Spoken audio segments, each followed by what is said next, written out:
Mr. Akita, thank you so much for your time, first of all, and for being with us. Thank you very much for having me. Yes, welcome on our program. So, thank you. First of all, we have to start talking about the pandemic, which is really very serious challenge for the different countries, for the local authorities, but it's also a very serious challenge for the global authorities and the global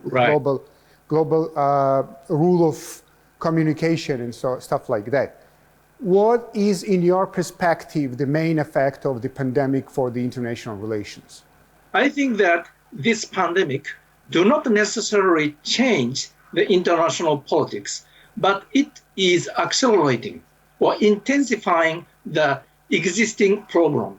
For example, the distrust between neighboring countries, because that distrust gets even deeper because people cannot move, people cannot talk face to face. So under this situation, with the lack of face-to-face communication, existing distrust get intensified. And also, every leader have a strong domestic political pressure to deal with COVID-19. So naturally, in every country, leaders have to face the pressure to deal with it, but they are not doing well. So popularity of the leader are destined to decline, almost in every country. Yes. So in order to maintain the popularity, sometimes leaders have less option to reconcile or compromise to other country. Rather, leaders get tempted to behave in an assertive manner to mobilize nationalism so that they can maintain the popularity even in the midst of pandemic. So that is another dangerous temptation for leaders in this difficult time. And what could be the outcome for that? Because we need somehow to figure out what kind of world we will live in after the pandemic. I think that this pandemic, sooner than later, will get calmed down gradually. It takes time, but it will come down gradually. So first of all, we have to learn the lesson. We means international community. Yeah. And in the pandemic, it is very difficult to maintain a sufficient face-to-face communication. So we have to establish good framework by which we can maintain the important communication. And also, secondly, we have to establish international mechanism to detect the outbreak of a dangerous pandemic. Yes. This pandemic was not detected initially very well. It happened in Wuhan, but there was a kind of time lags between the Chinese government response and initial outbreak. So we need to establish some international system to share the information and also detect the initial outbreak of this kind of pandemic. And secondly, we also have to, in the peacetime, we have to work together to develop vaccine and maintain the sufficient necessary storage of the vaccine so that every country, rich and poor, or developed or developing country, can equally have access to those vaccines.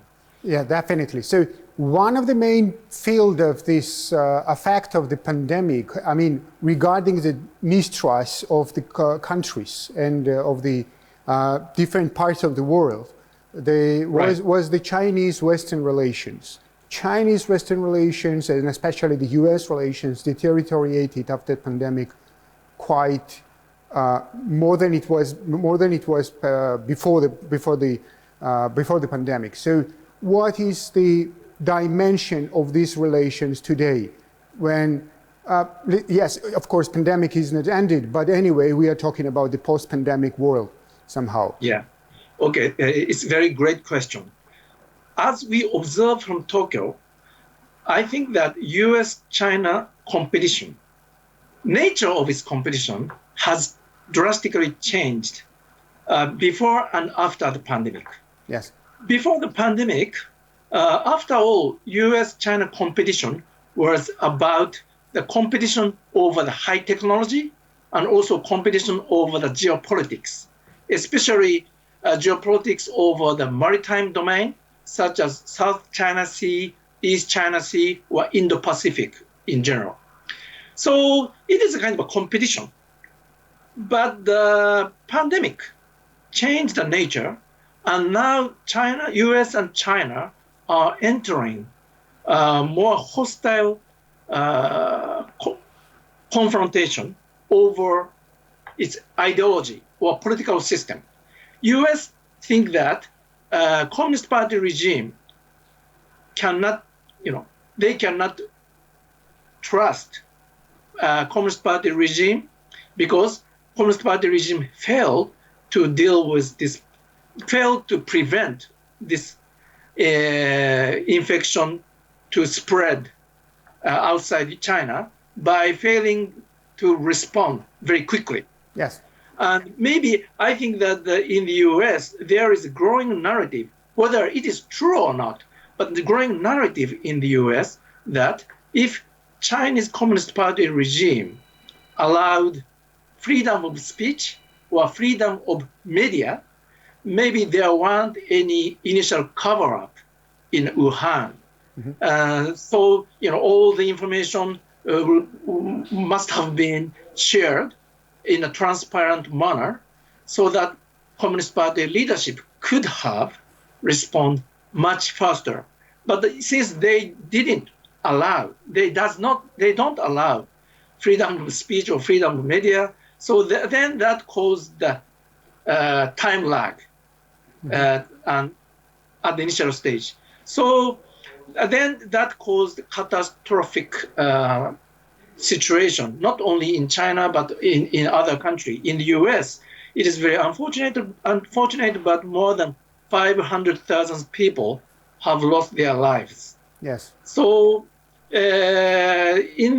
because of these kind of frustration and anger, I think that US perception to China's Communist Party regime get deteriorated. And likewise, in China now believe that US is not only criticizing or pressuring China to change its behavior in the maritime domain or cyber and so on, but China now started to believe that US is trying to weaken the Communist Party regime. So it is almost like a zero-sum competition. So what kind of competition it could become? Is it kind of, can we speak about that it's something similar that it was with the Western countries and the Soviet Union back in the 20th century? Is it somehow look like this? In terms of the level of the distrust, or in terms of the intensity of the confrontation, maybe it could be same as US-Soviet competition. But of course, nature of this competition between US and China is different, in a way more serious, because Soviet and US, after all, didn't rely on each other in the economic domain. It is just competition over the geopolitics and also ideology. Yes. But US rely on China and China rely on US economically.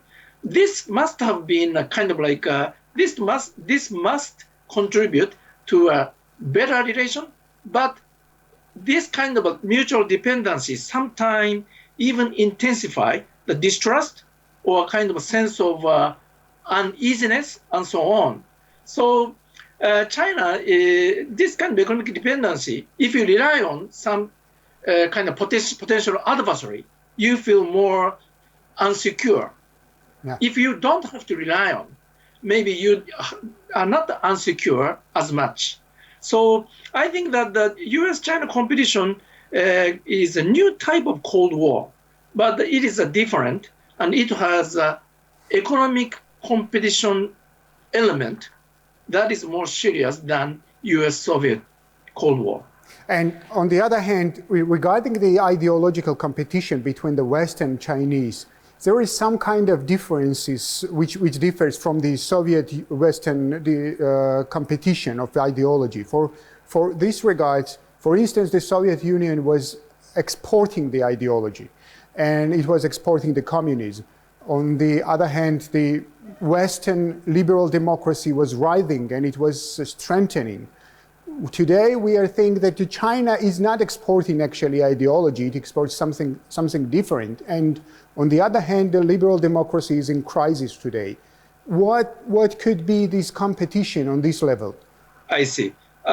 Yes, seemingly, well, on the surface, China is not exporting communism. Yes. Maybe China does not necessarily believe in the communism as Soviet did, because China is also a capitalistic country. But I think that China is virtually exporting China's model of political system. What I mean is that China is now expanding narrative that China's political system is much superior than that of Western democracy. And they say the COVID-19 situation in China and COVID-19 situation in the US or other Western country. Look at this. China is doing much better. China is containing the virus. Yes. So this also proves that China's political system is more effective. And this kind of narrative is kind of like a de facto export of their political system. They are advertising their political system is better than democracy. And that is one first point. But the second point is that they are not only boast of their political system, but also they are exporting AI digital tool Yes. to other country so that other country can imitate China's AI autocrat system. China has been exporting AI surveillance system to more than 60 countries, according to a US think tank analysis. That includes the country like Zimbabwe, or some country, autocrat country in Latin America, or Central America, or some other country. So by using China-made AI surveillance system, Yes. those countries who wants to establish AI control system in their country so that they can even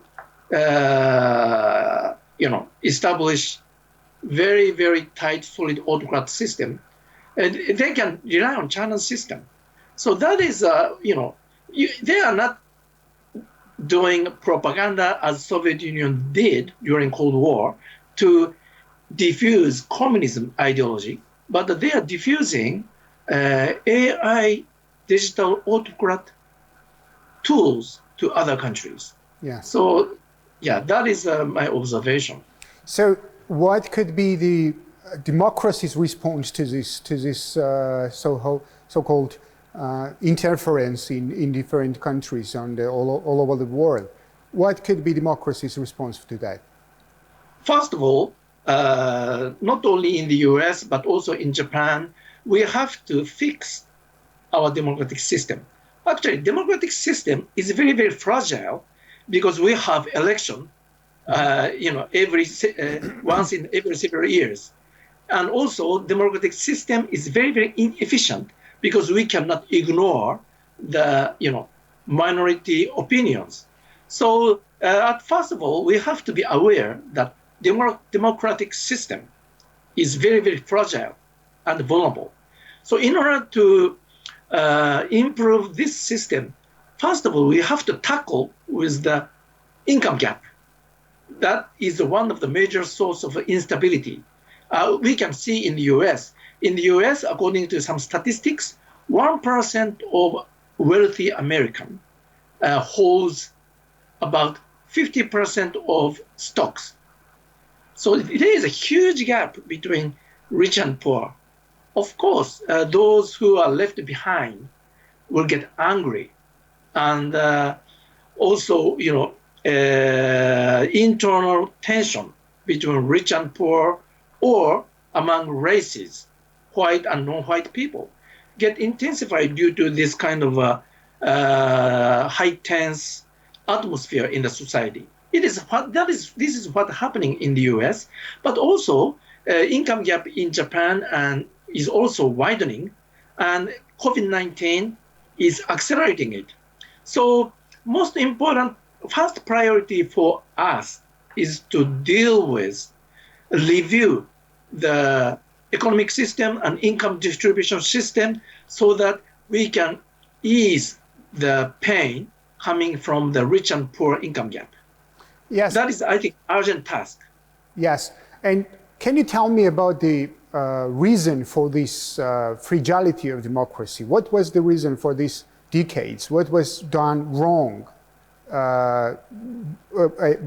What was the reason for the crisis of democracy, what we are facing today? Yeah. So one is the income gap, because democracy makes much of freedom of competition, and free competition, and also government try not to control excessively. So easily we can provide an equal opportunity for the equal competition, but we cannot assure equal result. There's a lot of inequality of the result as a consequence of an equal opportunity. So that is one thing. But also, democracy is fragile because we guarantee the freedom of speech and the freedom of reporting. So everybody can say anything, and the government cannot prevent people from making a speech and so on. So this is good, but also there's a fragility that fake news could easily spread, and also there is a fragility that foreign power can interfere or disrupt or manipulate democratic countries' kind of a flow of information. So we have to establish very, very good resiliency to deal with the information warfare conducted by autocrats in order to prevent them from disrupting democratic society by exploiting the weakness.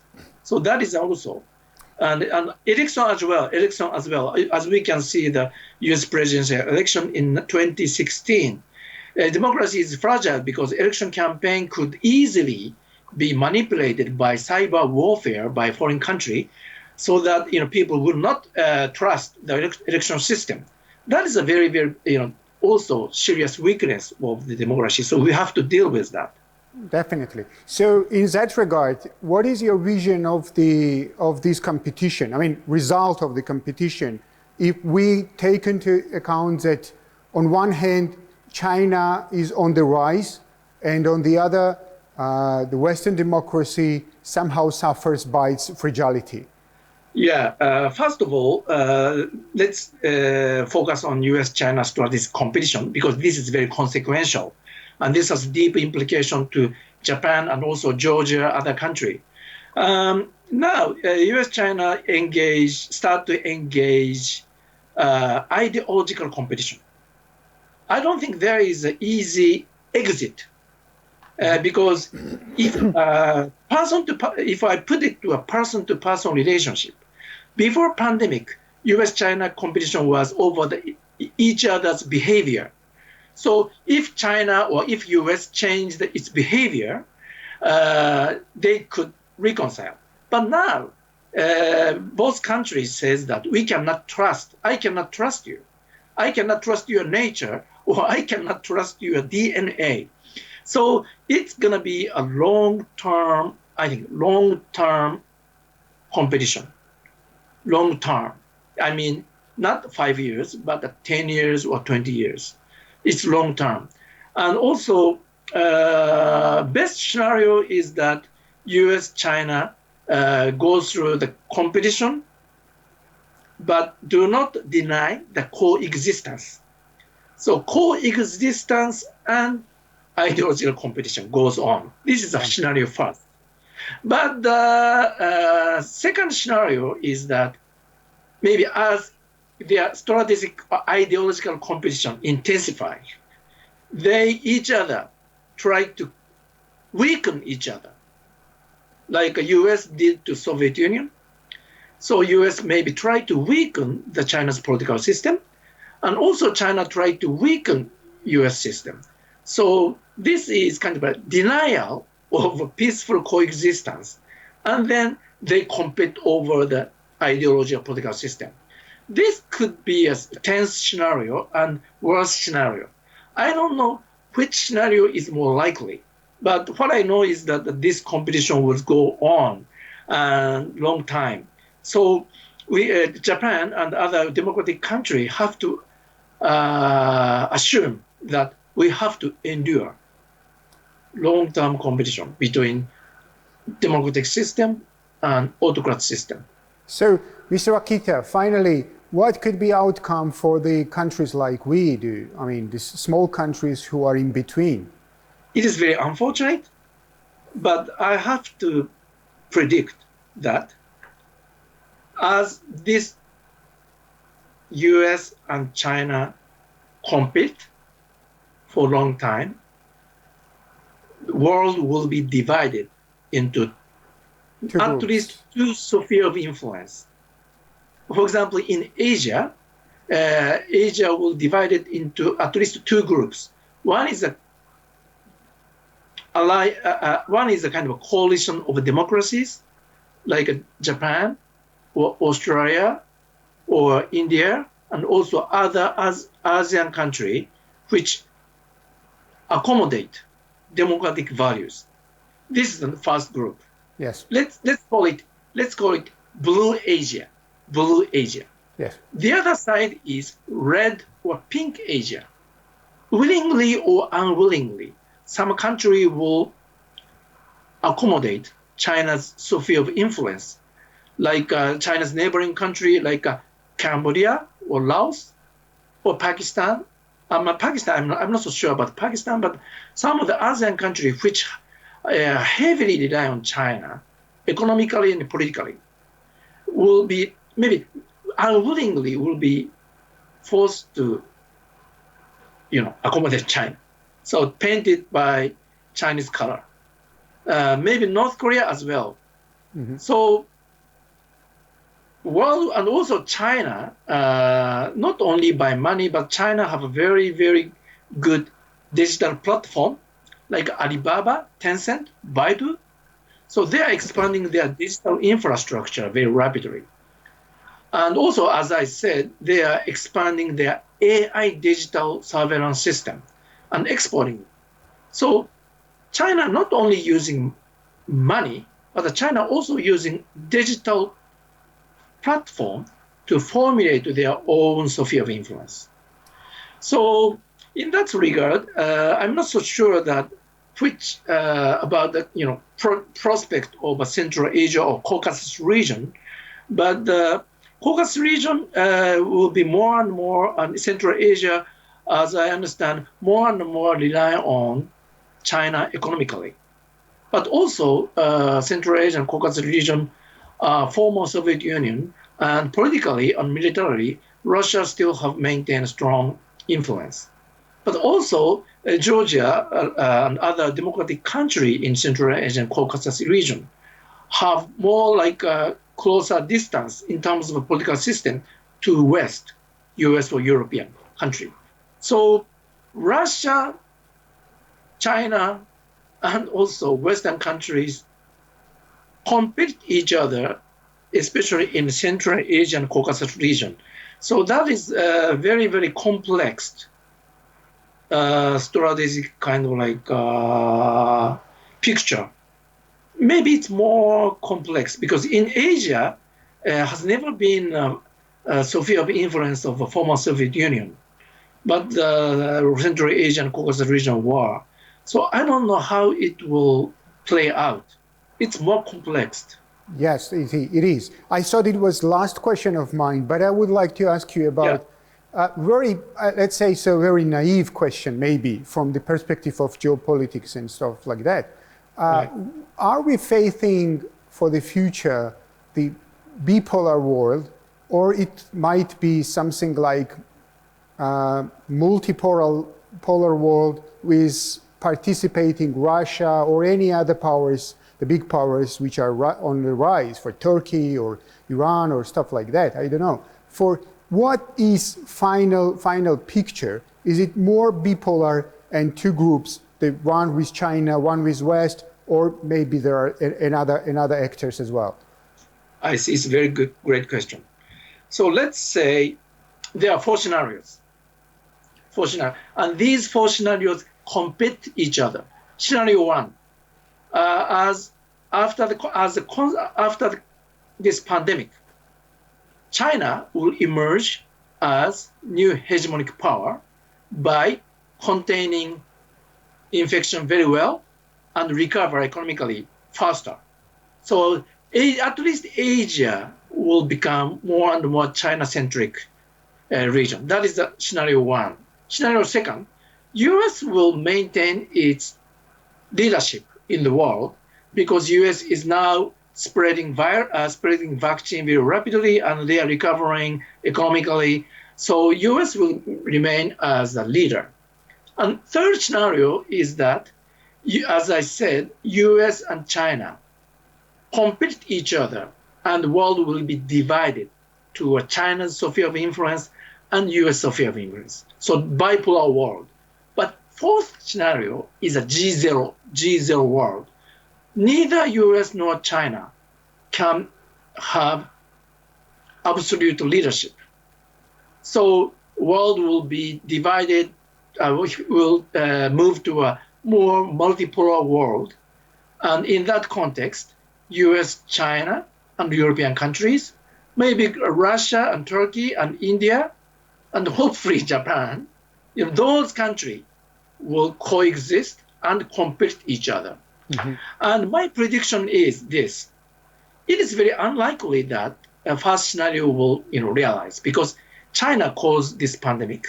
However China becomes stronger and stronger economically, I'm not so sure that China can have a leadership.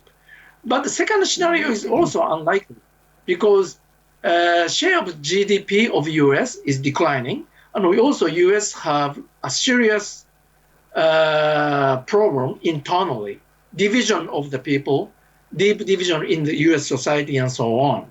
So scenario could be either third, bipolar world and multipolar world. And I think this way, in short term, maybe world will move to a bipolar world. One is a China-centric, and second, the other one is a US-centric. Not the US dominate, China dominate, but the US-centric world and China-centric world. But this could not be sustainable, I think. Yeah. So China, we will gradually move to a multipolar world because both China and US have a lot of internal challenges. China maybe have a serious demographic challenges, and also China also have a rich and poor gap problem, as well as US does. So China and US cannot maintain as a hegemonic power. So dual bipolar system led by US and China could be in short term likely, but in long term it is not sustainable. So world will move to a multipolar world. Mr. Akita, thank you so much. Maybe there is something you would like to tell us additionally. So, I hope that both Georgia and Japan will be able to go through overcome this pandemic as early as possible. This pandemic will not change our system or our country, but this pandemic will accelerate and intensify existing problem or existing fallows over our countries. So in other words, I think that in a positive way, it is a very good time, good chance for us, both Japan and Georgia, to stop now and consider very, very quietly and deeply about what is the existing fallows and what is intensifying follows after this pandemic, and then try to tackle with it. So if this pandemic will give us a lesson or occasion to deal with this potential problem earlier than peacetime, maybe we can get at least some positive result out of that. So thank you so much. Thank you so much, and wish you health. Wish you health.